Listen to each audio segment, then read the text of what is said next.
So elsewhere, Republican lawmakers are shrugging off recent disapproval and outrage at town hall events, instead blaming the backlash on what they say are paid troublemakers. It is the Doge program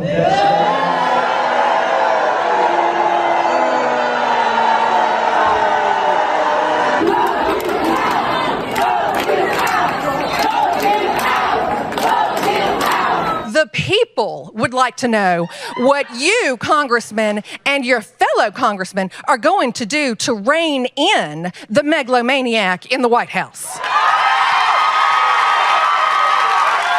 I remember having the same discussion with Republicans when Biden was elected.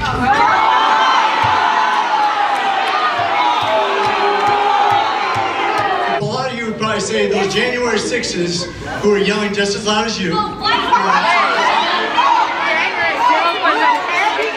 President Trump took to social media yesterday to claim, without any evidence, that these troublemakers were attending and disrupting town hall meetings as part of a game for Democrats.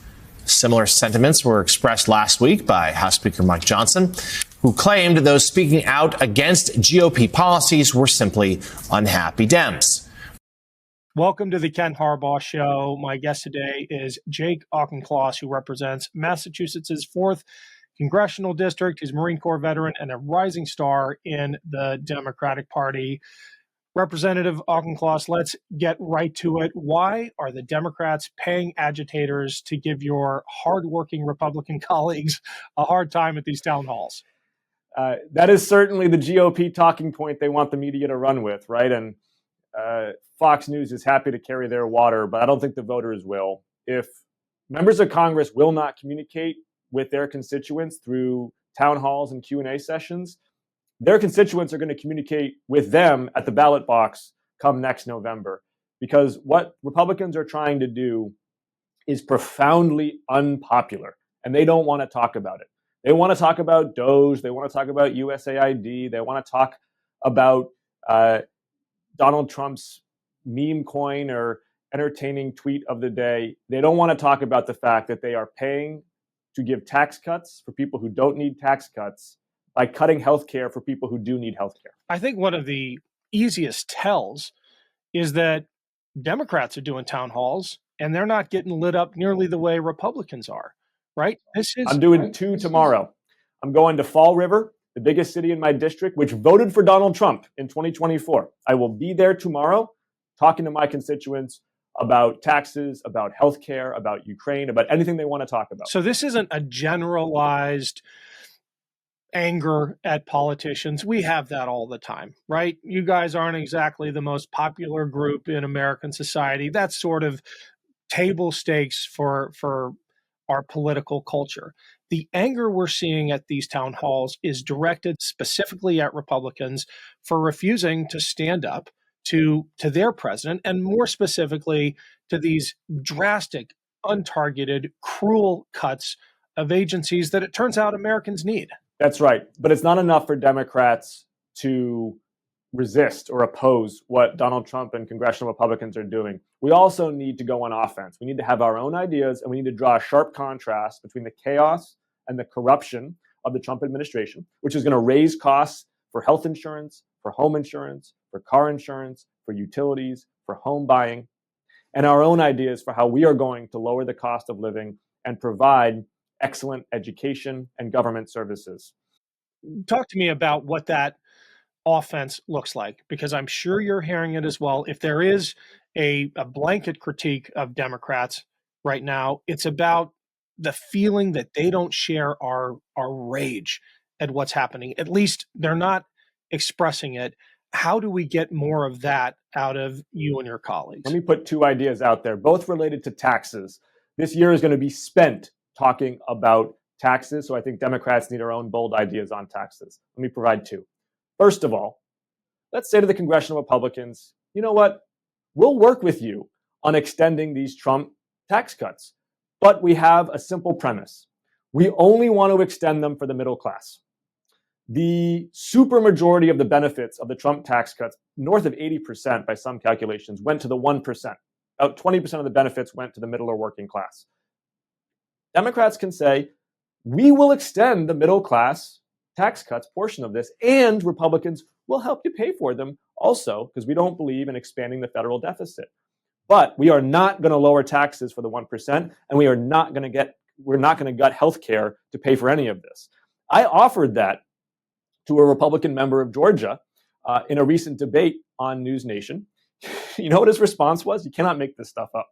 His response was, well, billionaires are so good at hiding their money that it doesn't even make sense to try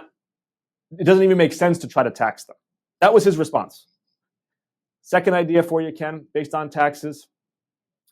Let's take that $12 trillion of market capitalization that sat at Donald Trump's inaugural address, the Metas, the TikToks, the X's.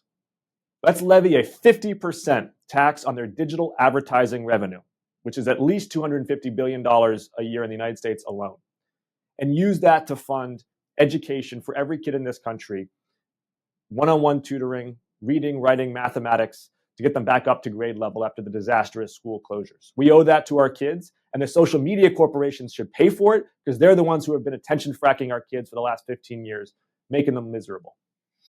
Hey, it's Ken Harbaugh. Check out the new trailer for Valor Media Network. Together, we can take on Joe Rogan and his Manosphere Bros and win. Click the link below to subscribe to Valor Media Network and share it with a friend. Thanks, Midas Mighty. We got this.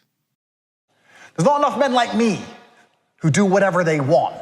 Are you sick of it yet? Those people need to be, when we take power, they need to be given the death penalty. The anger. I live like a capitalist every single day, Cenk. I live as a capitalist. The hate. And we have a system of checks and balances.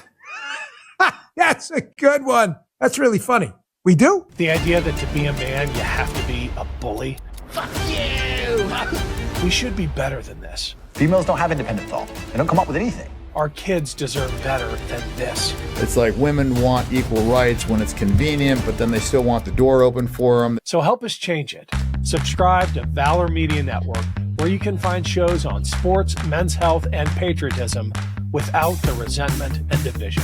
True strength is about discipline, resilience, and service. If you've wondered where all the positive role models are, especially for young men, check out Navy SEAL Dan Barkov and Commander Bobby Jones as they share stories of service and sacrifice. Being good at being a man is about what you do for others and not what you do for yourself. Listen to Jason Tander and co-hosts Ravi Gupta and Adisu Demisi give you the inside track on the politics of sports.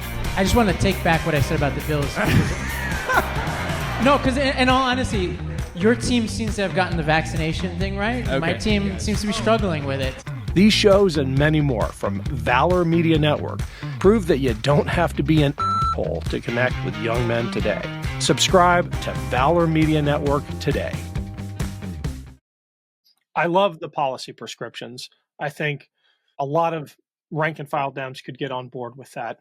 How do we signal, though, that these are not normal times? And how does the Democratic leadership signal that they get that something is fundamentally breaking in our civic life, in the social contract between the government, the Trump administration, and the American people? You were one of the vast majority of Democrats who did not vote to censure Al Green. I think a lot of us saw what he did during the president's address and applauded, because it was one of the few indications that there is an awareness that these are not normal times, and the response has to be extraordinary. I don't think that a response, though, that is performative in that respect is actually going to help Democrats. I think the response that we need has to be specific, and it has to be substantive, and it has to be disciplined.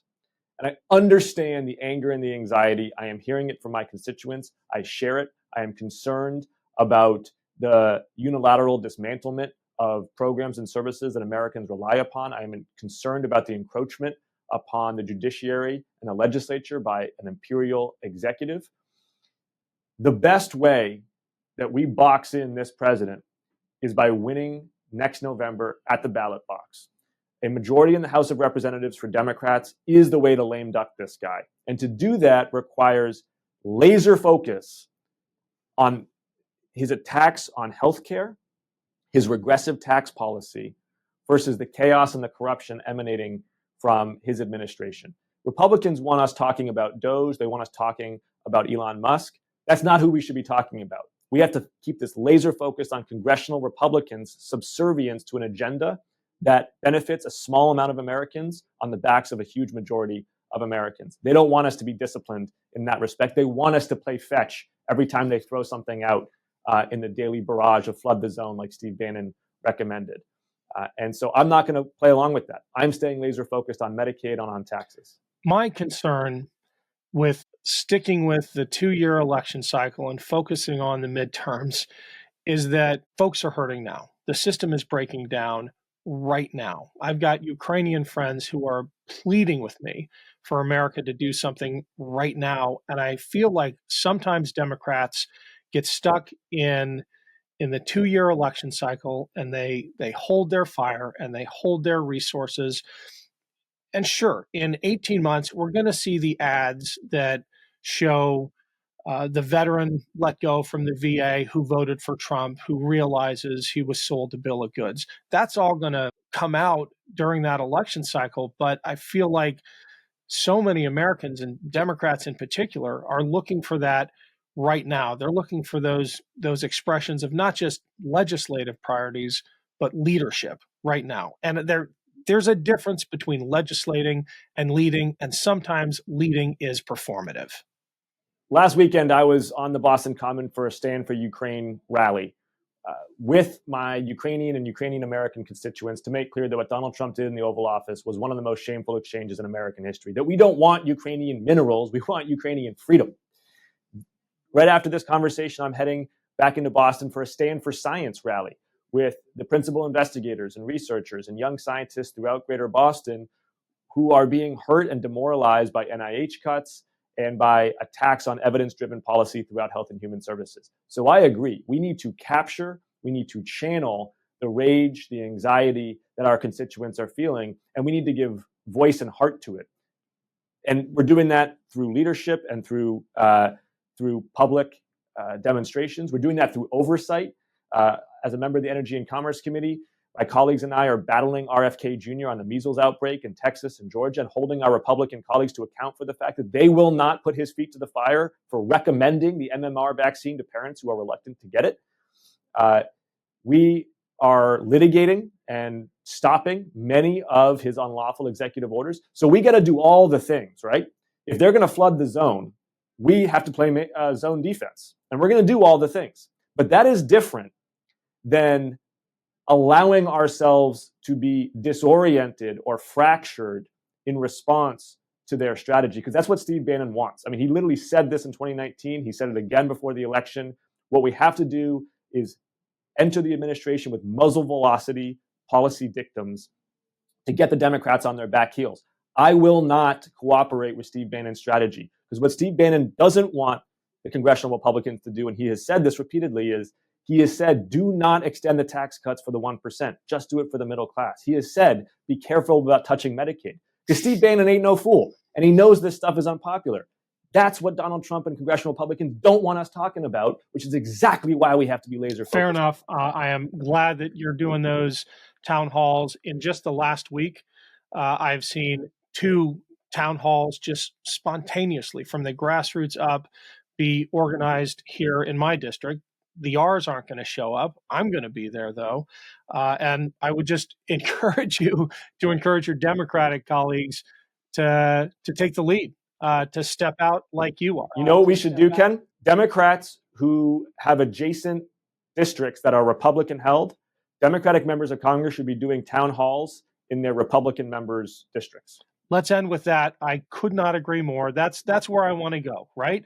I want Democrats to show that they're not afraid of their constituents. The contrast couldn't be clearer. Call that performative, if you will. I call it leadership, right? No, that's constituent services. That's right. Thank you so much, Representative Auchincloss. We'd love to have you back. And let us know how that town hall tomorrow night goes. Appreciate you having me on, Ken.